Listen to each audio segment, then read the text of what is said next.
Now for today's science experiment, we're going to be making our own stethoscope to listen to heartbeats. Now you're going to need three big things. You're going to need a tube.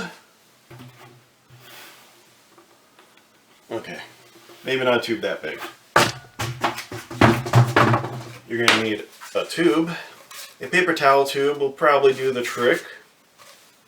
You're going to want something that's fairly thick, thicker than paper. You're going to need a funnel. If you don't have a kitchen funnel laying around, you can also just make a funnel out of construction paper or cardboard, whatever you can. The thicker, the better. You want it to block out outside noise so you can hear the heartbeat and trap noise. And you're going to need tape. Any old tape will do. But if it's a little bit thicker, that might be easier, a little bit wider. Now the only thing you got to do, it's really easy to put this together, is you want to put your funnel in your tube, like so. And you're going to want to grab some tape.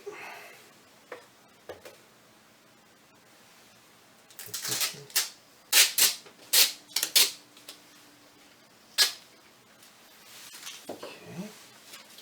And put some on to hold it in place. And then we're going to go around a few times.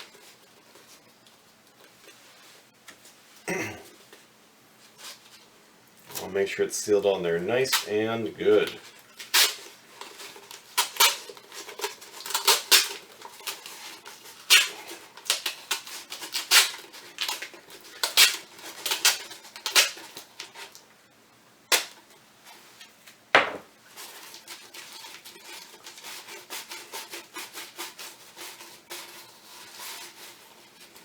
Okay.